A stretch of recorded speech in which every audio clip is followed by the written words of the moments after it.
Well, hello, everyone. Thank you so much for joining us tonight. My name is Paula Lockhart, and I am GSA's Associate Director. And before we go any further, I want to get to know a little bit about you all. So I'm going to make sure that our chat is up and running so that everyone can use it. And if you could, in the chat, tell us your name and what county you're from.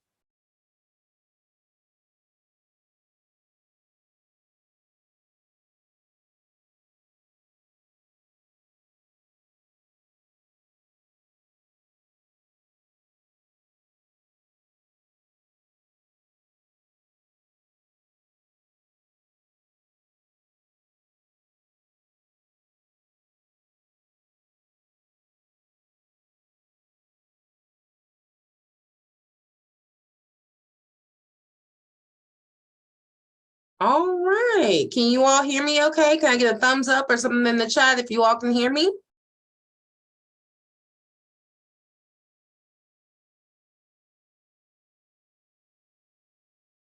Great. Okay, so before we get started in here, I'm going to launch a poll, and this will only take a couple of minutes, but we're just trying to learn a little bit more about our folks who are here. So if you all could go ahead. You all should see the poll right now. So if you all could go ahead and just answer those questions in the poll, that would be awesome.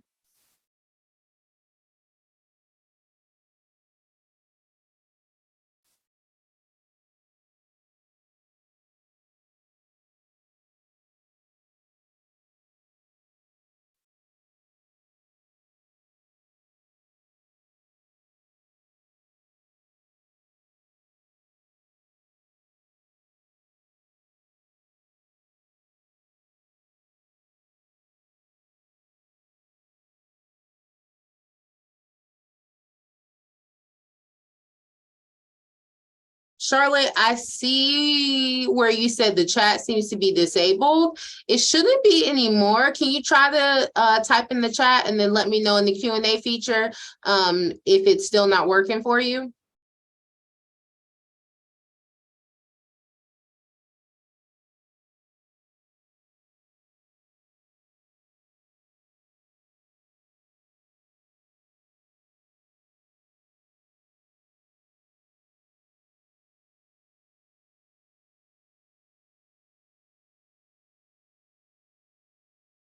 All right, so I'm going to end the poll. Okay, so it looks like we have, of course, our lovely high school students in 10th or 11th grade who are eligible to apply for GSA. We have one parent or guardian of a potential applicant, so thank you so much for being here. Everyone is interested in architecture and design, of course, but we do have some folks interested in musical theater and visual art, which is great because GSA is very interdisciplinary. So about 60% of you said that you have attended a virtual GSA info session, and 40% of you said you have not attended one. That is all good. We have our info sessions. They are recorded, and you can see them on Facebook. Sorry, let me try to figure out what's going on with the chat.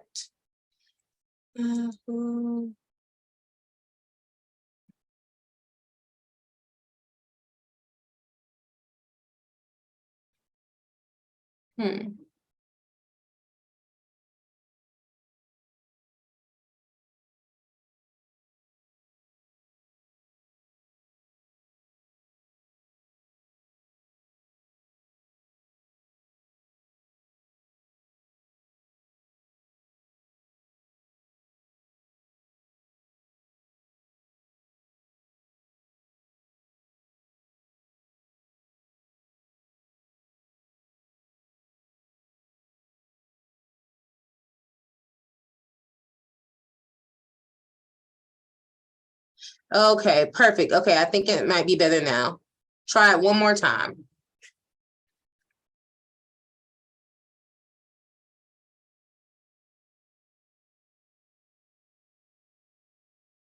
Yay, it's working.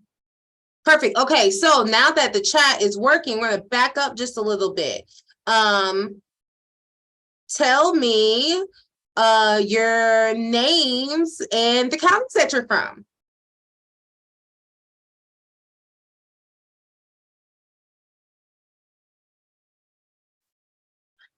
Hello, is it Ivana or Evana from Grant County? Jill from Clark, hello.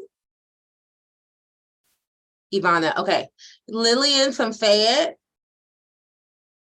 Hello, Charlotte and Mom. Awesome. Oh, thank y'all so much for being so solutions oriented. So sorry. The Zoom chat feature can sometimes be a little wonky, but we will get it figured out. All righty. So, as I was saying before, about 40% of you have not attended a GSA info session. That is all good. We have 2 more that we're hosting, and then all our ones from earlier on in the recruitment season are online, so you can find them there as well. And then it looks like 2 of our 5 folks have applied to GSA before, which is great. And then we have some folks who have not applied before. Awesome. Well, thank y'all so much for taking the time to fill out that poll for me. I really appreciate it. So jumping back into today, again, my name is Paula. I am the GSA Associate Director. I've been at GSA since February 2021. I am not new to the arts world, however. I am a theater artist. I'm an actor, playwright, a director, and an educator. So I actually work at a theater here in Louisville. So very excited to be here and to, learn about you all and the things that you're interested in, and then also to talk to you about architecture and design. Now, the person joining us for our webinar tonight is Mark Richards. Mark has been a longtime faculty member here at GSA. Mark is super awesome. Mark, you want to hop on the screen and tell us about you and your role and what you do at GSA and outside of GSA? Yeah, Paula, great to see your face as always. Sorry, everyone. Hopefully I'll be able to see your face soon. So I am Mark, and I'll start with the outside world and then go back to GSA world. I live in LA. I practice architecture in LA. I work at a design firm here in Mar Vista off of Venice Boulevard. Before moving to LA, I practiced architecture in New York. I was there for about 10 years. I've been in LA for about 3.5, 4 years, depending on the COVID timeframe. But I've been teaching for about 10 years. I think GSA, I'm at 10, 12, this maybe? Yeah, round about there. I was lucky enough. I think it's 12. Yeah, I think last year was 11. It doesn't matter. But I was lucky enough to attend GSA as a student way long ago when I went to Ballard High School in Jefferson County. There you go. And I got to come back as a teaching assistant, or discipline assistant, as we call it in the GSA world, while I was in college. And then I was able to join faculty in 2012. And I've been teaching with students in LA, New York, actually Paris, Istanbul, a couple of other places as well. So teaching is definitely a great endeavor that I like to try to keep going. So. All right, you dropped a new one on me when you said Paris and Istanbul. That is that is fancy. Oh, love it. All righty. So y'all, what's going to happen for today's webinar is I'm going to be sharing my screen and going through some details with you about the general gist of GSA, but then also your architecture and design applicant guide. So one thing to note with that is that we're going to be giving an overview of the applicant guide. However, it is still, we still highly suggest that you read the applicant guide in full. They are available on our website. Now that we got the chat feature to work, that is amazing. However, we do have a lovely Q&A button. So please feel free to drop your questions in the Q&A feature, and then we're going to leave time at the end of the presentation to answer any questions that you may have. So let me get a thumbs up in the chat if that sounds like a good plan.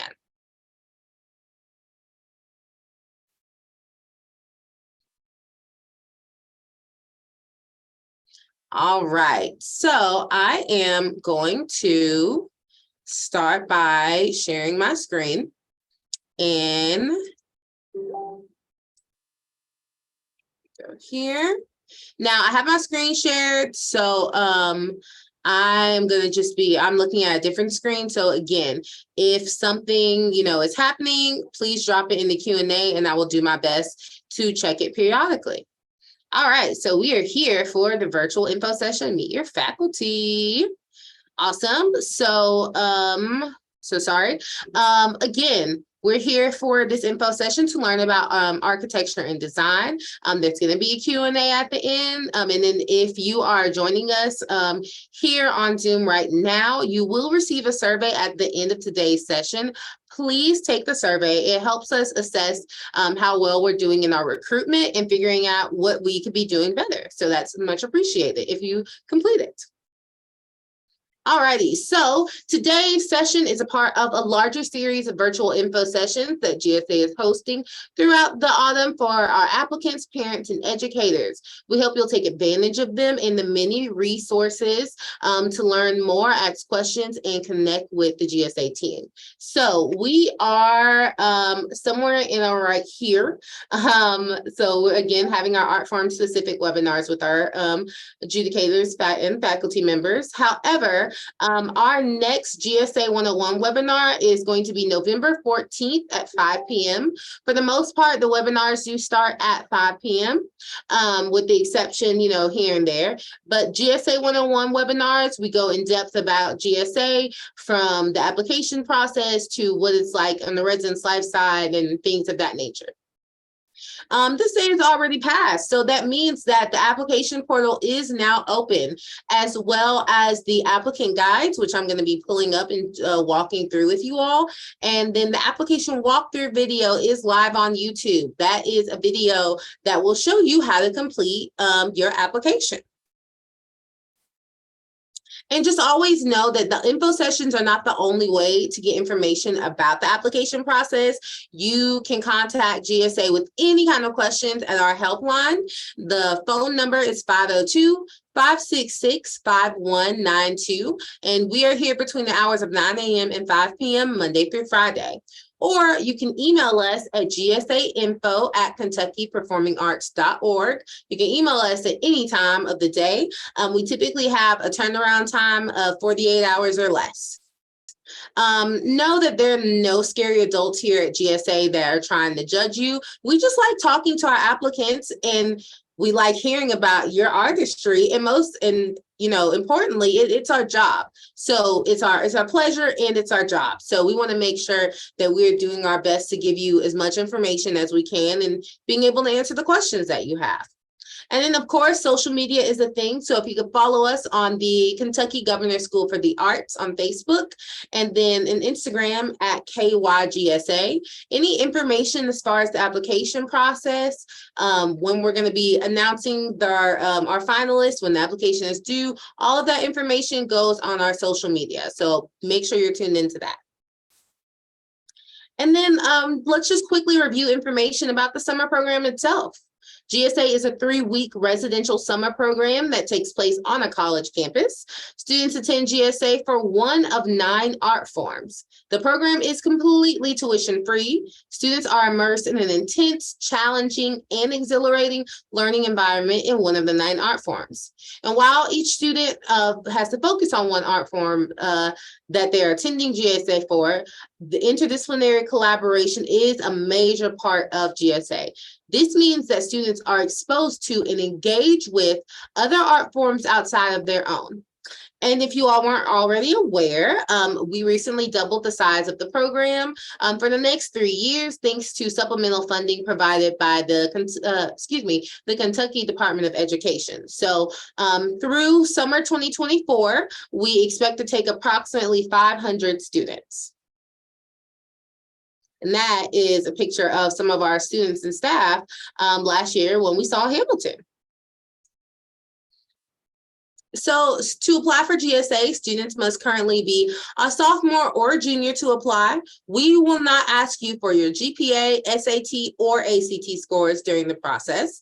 And you can apply for up to 2 art forms. Now, there is an application fee of $30 if you apply to 1 art form and $35 if you apply to 2.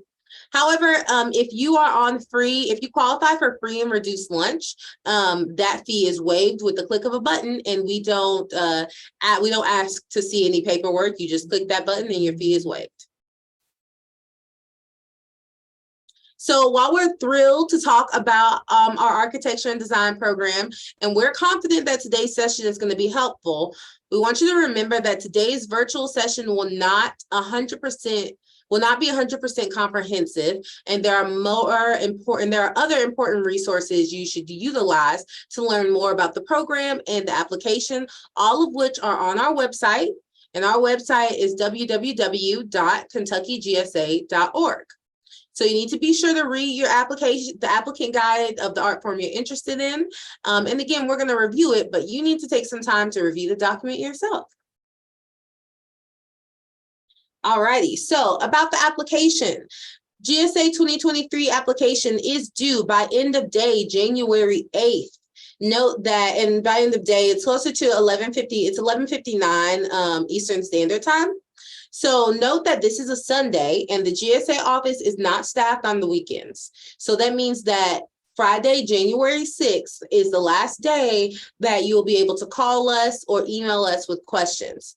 But we don't want you to wait until the last minute to upload your application, if at all possible, because the application system is going to run slow since more people are trying to upload the application in the final 1 or 2 days. So do yourself a favor, get your application in nice and early, and we recommend completing your application at least 1 week in advance of the January 8th deadline.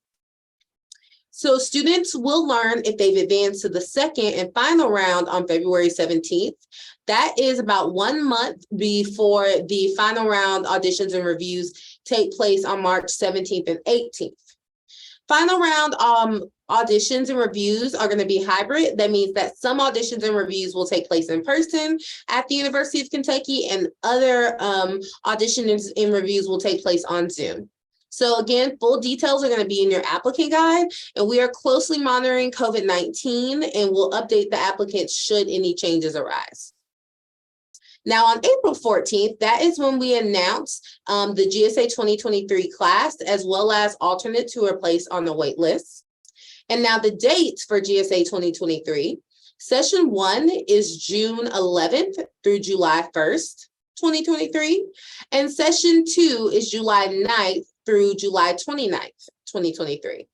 Now, all students attend one of 2 sessions listed above.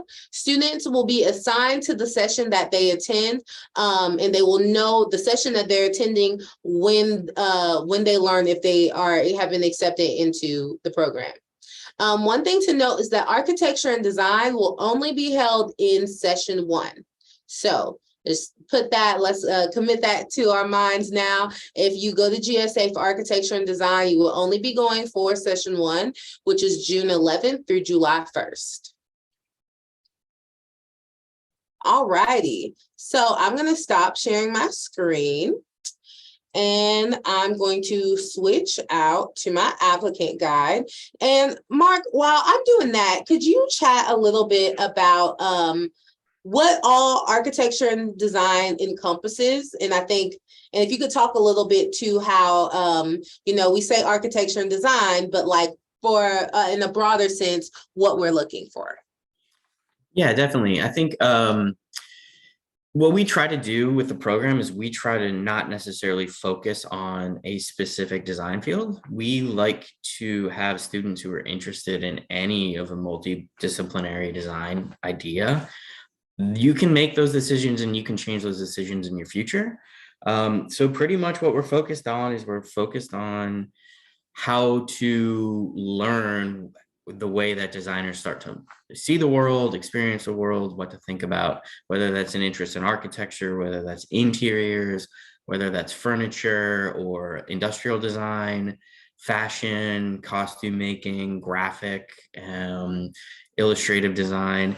We're hoping that through our activities, we can bring a good design acumen to the Commonwealth of Kentucky and just get those students to share and promote those ideas over time. So our daily kind of studio environment, most of what you'll see, and my training is of course architecture, but the way that I do drawings, the way that I do renderings, the way that I use different softwares and I make things personally change from day to day, right? So there will be a little bit of concept development that we talk about that is a little bit more architectural mindset oriented, but the projects that we do, we get to work in computers, we get to work on paper, we get to work on a table space where we're building things, we're making sculptures. There's really just a wide variety of us trying to teach you to think like a designer, not necessarily tell you, oh, these are the rules to make a stairwell, or this is a 6'8" regular door that's a solid core interior threshold, right? So we're just trying to kind of evoke your design and creative sensibilities at your age and let you move forward with it from what we get to work with you on. Awesome. That is such a lovely description of the architecture and design program. And I would agree based on like the time that I've like spent with you all and like what I've seen in studio. Yeah, y'all do a lot of different things. Like it really reframe my thoughts around architecture, just seeing how y'all work. All right, so I'm going to share my screen. So now everyone should be seeing the applicant guide. If you can see it, please let me know in the chat. Just want to make sure you all can see the applicant guide.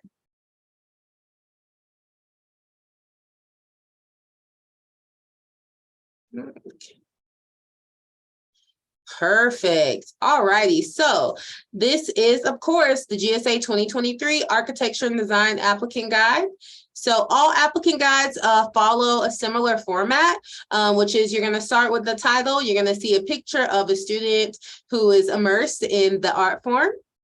And then there is a program description, as Mark just so eloquently gave us, just kind of letting you all know what GSA's architecture and design program is like.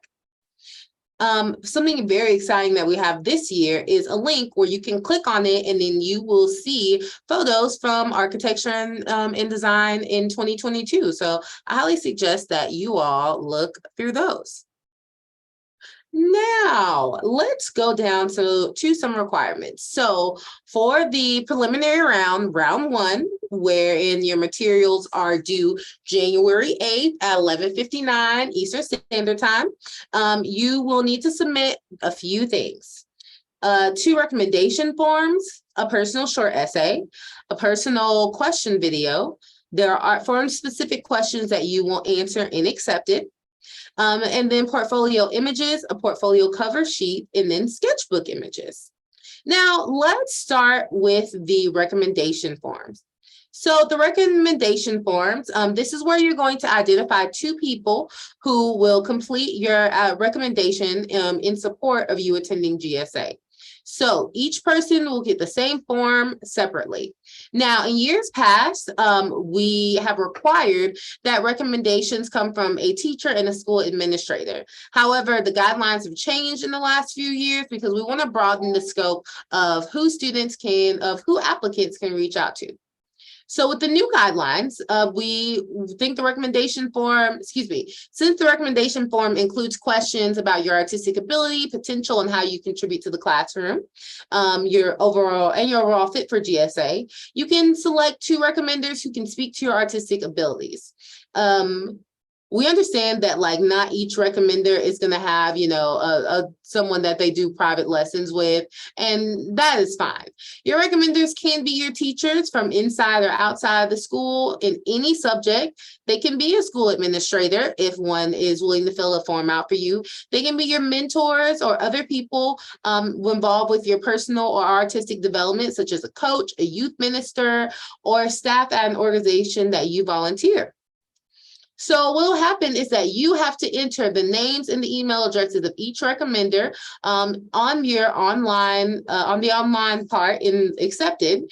And then those individuals are going to receive an email from Accepted that is letting them know that they will have to complete this recommendation form, which can take about 5 minutes. It doesn't take too terribly long. So before you submit your recommender's information, we strongly encourage you to let them know that you are applying for GSA and that you want to use them as a recommender. You kind of want to get their blessing. And then confirm the email address that you should list for them. It happens every year where we have folks who put in the wrong email address and then their recommenders never get the information. So make sure you confirm that correct email address. So submit your recommenders information as soon as possible so they have plenty of time to complete your forms prior to January 8th. And then after you submit the information, we again strongly encourage you to just be in contact with your recommenders and let them know what's happening. Now, once you have completed your recommender information, you're going to be able to click back into the profile and then you will move to application part 2. With recommenders, you don't actually need to submit. You don't need to submit anything. Applicants will not be able to see the contents of their recommendations, and parents or immediate family are not allowed to fill out recommendation forms. So before I move forward, I'm going to pause here and ask Mark, how do you use the recommendation forms? Yeah, so we use it in a couple different ways, right? Like during our kind of understanding of the rest of your application, but it also gives us insight into who you are from someone else's viewpoint, right?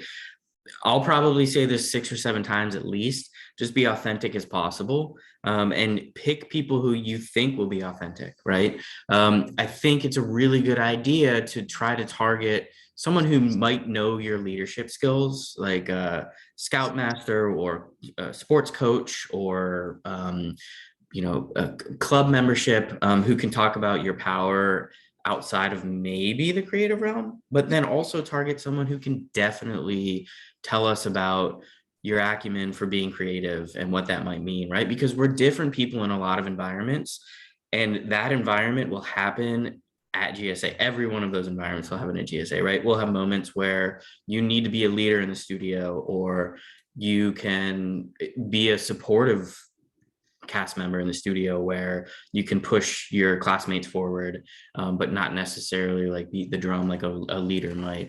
Or there may be moments where you just need to sit down, focus, concentrate, and get things done.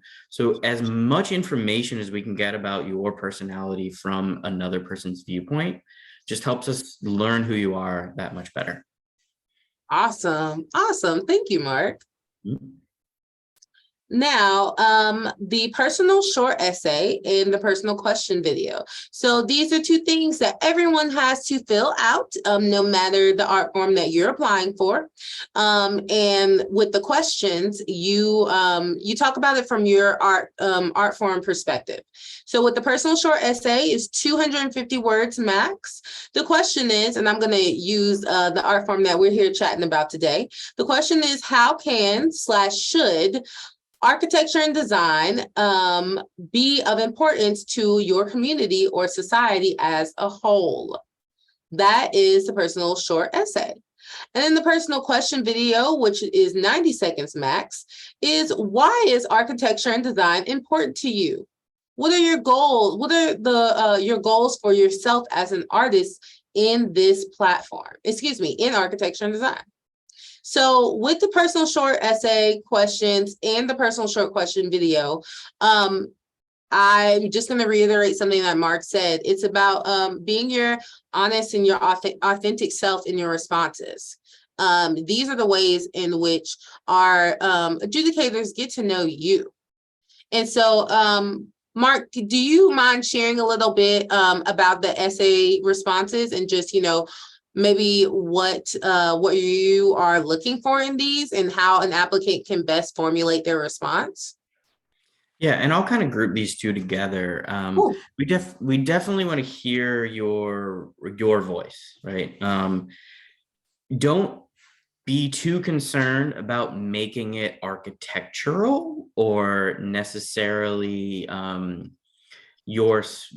what you think we want to hear. Just be honest with us. Just tell us about how you think your artwork can change the world, right? No, not necessarily, but generally speaking, right? So tell us about the work that you make, and we understand, like, you are still young, right? You are not in a gallery necessarily in New York City, right? But you might be there soon. So tell us about how you make and what you make is important, and keep it targeted toward your person, right? Don't worry so much about things that happen in the world or how you think things are changing in society and what needs to happen, unless that's actually something you're doing. Like, you can make someone happy with your artwork by giving your neighbor a painting just as much as you can necessarily make a famous Barack Obama poster, right? And there, we understand that the way that you're working now is the way that you're working now. Huh, that's a really good descriptor. We understand that there's going to be an opportunity for you to grow, and we want to see that opportunity in how you're thinking and what you're talking about with the way that you're making work. And similar for the video, right? Just be understanding of the way that you're speaking, and you're being honest, and you're starting with kind of that moment of honesty, and just letting us get to know you. That kind of went off the rails. I apologize, Paula. It's okay. These things happen. Yeah. No worries. All righty. So again, with the art form specific questions, these are just kind of questions where we want to get to know, like, things that you may be specifically interested in. And then also we want to know the level of access to training classes and lessons that you have in your art form. Now, going down to the portfolio images and or files, your architecture and design portfolio should consist of 7 total works uploaded into your application. Now, I just want to point this out. If you are applying for visual art, note that while the guidelines for both art forms are similar, there are a few differences. Use the instructions listed here only when applying to architecture and design, and then consult the separate visual art guidelines when you are applying for visual art. Now, for your 4 required portfolio pieces, you need to have an object study, which is still life, a portrait or self-portrait, an environment, aka landscape, one 3D or 3-dimensional piece made by any material. Now, for these required pieces, the still life, portrait, or landscape can be 3D as long as it's done from direct observation. However, you must still submit a separate 3D piece for the 4th bulleted point above. Drawing and working from photographs may not be substituted for any of these required submissions. The still life, portrait, and landscape must be created from direct observation of yourself and your surroundings. Digital illustrations and photographs may not be submitted for the 3 required pieces. Excuse me, that should be for the 4 required pieces, but may be submitted as a part of the 3 remaining portfolio pieces. The 3 remaining portfolio pieces. These pieces are selected by you as an applicant. So you know you're going to do your best to include a variety of mediums and subject matter. However, show us your best work, your identity, or the interest that you have within these pieces. We encourage you to include an additional 3D work of any material if applicable. If any of these portfolio pieces are derived from another work or a photograph, we want you to submit the reference material, crediting the original artist, if it's applicable. And you may also include original photography in these pieces. So Mark, do you want to talk a little bit about the required and the remaining portfolio pieces? The requirement optional, that's what I mean. Yeah, definitely. So I'll go through it again. So yeah, we asked for a couple of very specific things, and that's just to understand kind of where you are as a young artist. I'm going to go back through the bullet points. If you just go up a little bit, Paula. Yeah, right there. Perfect. Is that good? Yeah, perfect. Awesome. So for example, if you're a sculptor and you make a portrait of someone else, you can submit photos of that portrait as your portrait piece, right? When we say draw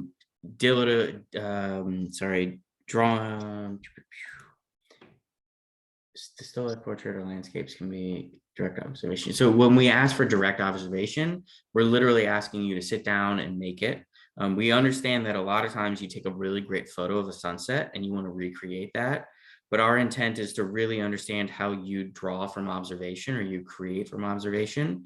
A really important characteristic of a designer is to be able to communicate with each other and to be able to communicate with the client. And being able to sketch and draw really quickly and show those things are part of the way that we think and the way that we work. When we say drawings and works from photographs may not be submitted, obviously you have to take a photograph of a 3D piece, right? So we're just saying that we don't want work that is an illustration or a photograph that's done digitally. We want to see a document of that original piece that happens to be digital. It's kind of a weird way of phrasing and it can be kind of confusing. So if you have questions, add those to our Q&A.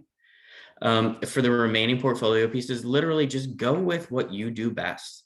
If you love to make textiles, make textiles, show us those. If you really like to do digital illustrations, this is the moment where you get to show us those things, right?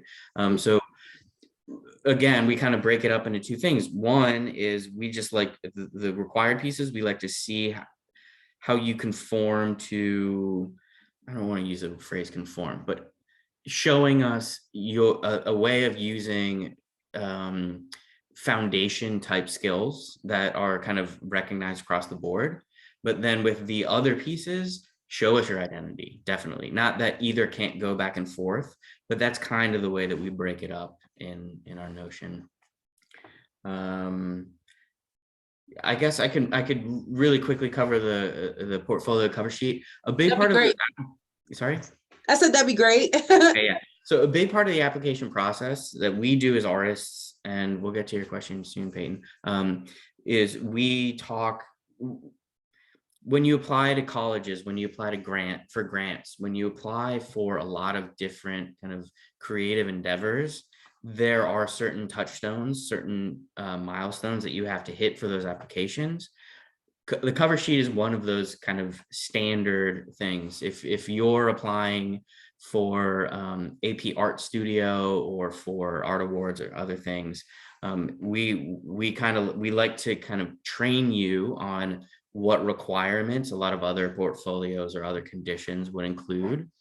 And that's why we have that as part of it, but it also gives us a little bit more insight, right? I can look at a piece that's made of ping pong balls and tell you, oh, that's made of painted ping pong balls. But there may be nuances in when you made the work, what work you were making, what year you completed it, what the actual size of the project is, that give me better insight. If I'm looking at a painting that you did, I'm like, oh, that's a great 18 by 24 painting. But if you're like, no, that was a mural on the wall and it was 36 feet by 12 feet, that's important for me to know. So that's why we have the cover sheet included in it. If we go down to the next section, which is images of the sketchbook and 3D experiments, we added this for you to be able to show us your work in progress or the way that you're thinking. It doesn't have to be finished images. It doesn't have to be a piece that you necessarily want to hang up on the wall, but it lets us know how you think, what your planning was. If there's a piece that you included in your portfolio and you want us to show about the planning, again, measuring that 36-foot wall and laying it out kind of in your sketchbook, that's where the sketchbook and experiments start to come in for us to see.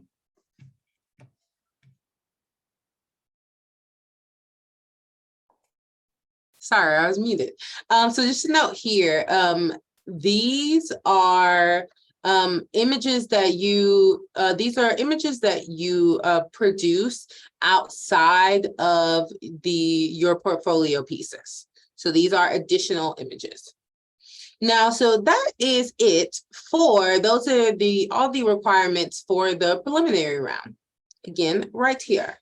However, this applicant guide is about 11 pages long. So of course, it goes down to talk a little bit more about final round. So for the final round reviews are going to take place on March 17th and 18th, and they are going to be virtual.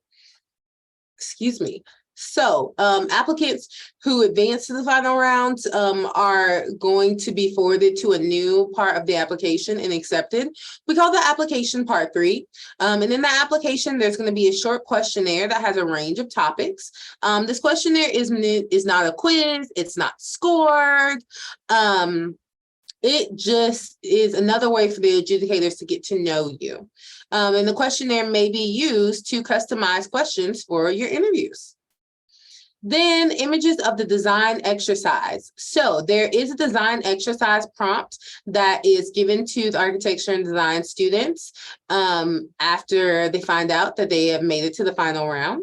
And then the students have to upload images of the design prompt, and they're going to discuss it with the adjudicators on March 17th or 18th. And then, of course, the virtual portfolio review / interview, which is, again, just kind of a brief conversation about the applicant, their portfolio, the design exercise, and their artistic motivations. So this is an opportunity for the student to express verbally the qualities of their visual work and as well as their personal artistic experience. So going down here, moving further on, we see information about criteria. Mark, would you talk a little bit about the criteria and what you are looking for and how students can use the criteria to submit the best material possible? Yeah, absolutely. So these criteria actually, and Paula had mentioned previously that we're similar to visual art, but we're kind of different. But the intent of this criteria is to just give you a thought process of what we're looking for, right? So that can go down to the immediate level foundation skills, right? How are you using line? What are you doing to present a proper shape? We all know that, you know, a cylinder is a cylinder, but how are you depicting it? What shading, what tonality, which direction is the light casting? Like those sorts of kind of traditional accomplishments, right? But we also like to move past kind of the use of formal elements in the design composition to what your craftsmanship is like, or your craftspersonship, your level of craft, I guess is a better way of saying it. And like how you're technically using a tool, right? You might be able to make a really great sculpture out of a chainsaw, right? You're not going to use that tool the same way you're going to use a paintbrush. So we do like to include an idea of how you're successfully using those skills and you're translating it to a specific kind of material or media, I combined it. But then we also go to originality, creative voice, and dedication art form.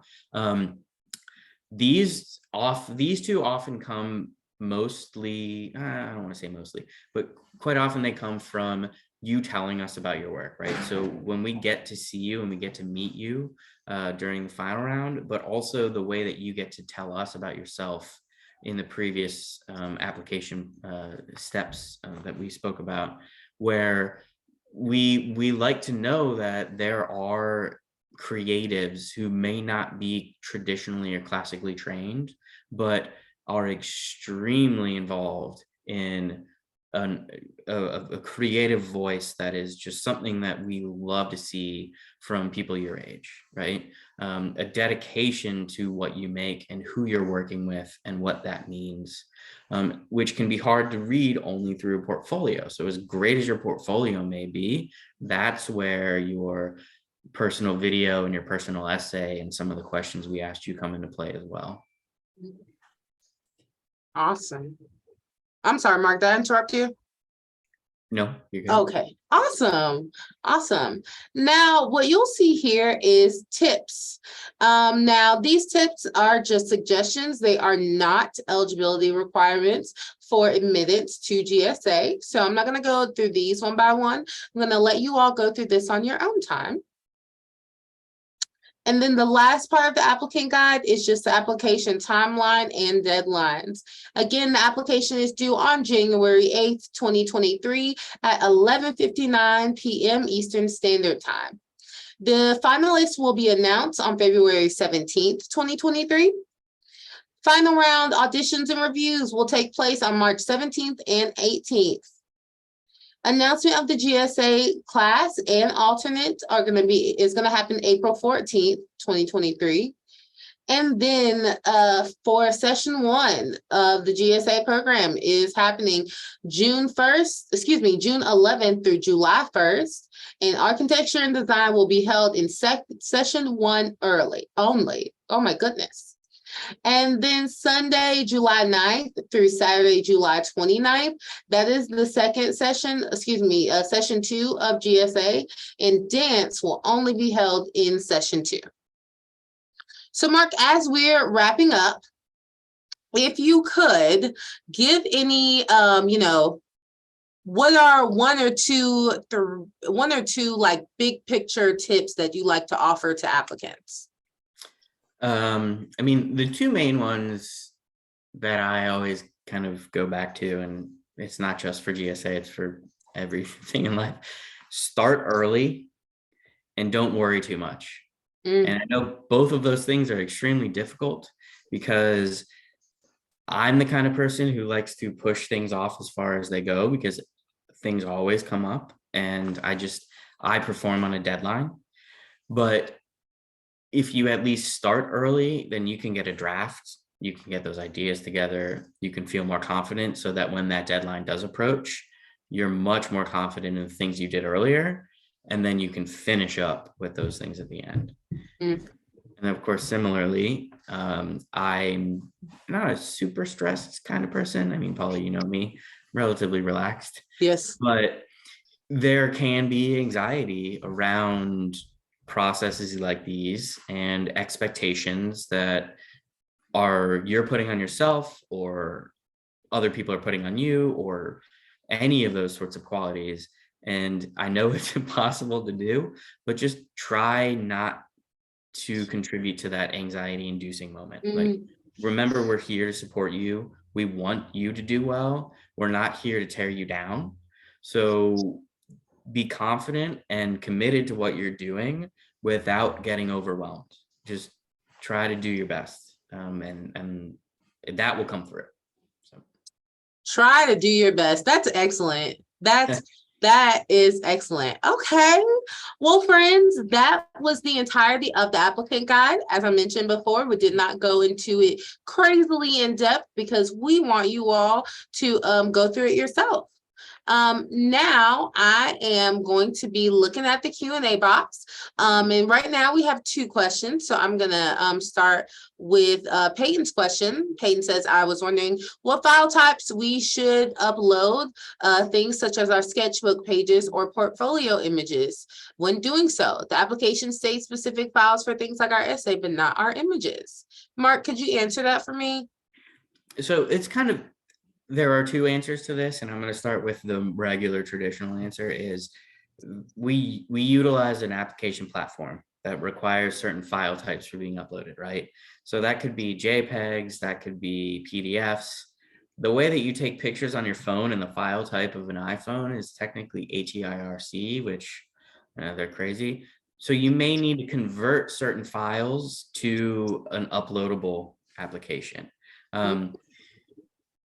More or less, the thing that you should worry about is make sure that when you take a picture of your work, it's done in good lighting, that the colors come through, that it's rotated properly. Even if the quality isn't museum quality, we can still access what we're looking at and what we're seeing, right? So you can use a combination of scanners, traditional picture where you put it up on the wall and you have a tripod and you take a picture, but you can also do it on your phone. We understand that there are limitations, and there's kind of room built in our discussion to be able to say, well, that picture might not necessarily be the best, but look at the ideas behind it, look at the other stuff around it. So just do your best to get the most accurate version of that work, whether it's 3D and you're kind of rotating around it. Also, don't necessarily, when you are taking pictures of work in the future, you want to make sure that you're shooting it on, and this is a great example. This background is horrible. Like, maybe I should blur the background. Maybe I should have hung a white poster. But when Why is it horrible? Well, there's a staircase. There are these like 70s blinds. You know what I mean? Like, there's backlighting. And so there are conditions where when we're looking at your work, we're not necessarily worried about the staircase, right? So don't worry about if there's a pink piece of paper or hardwood floor or carpet tiles. If you intend for those things to be included, like you want a piece to be known for it being shot on concrete, you can add that in to your notes about your work, right? Like it's supposed to be on a brick wall because of the quality of the space and the intention of the project.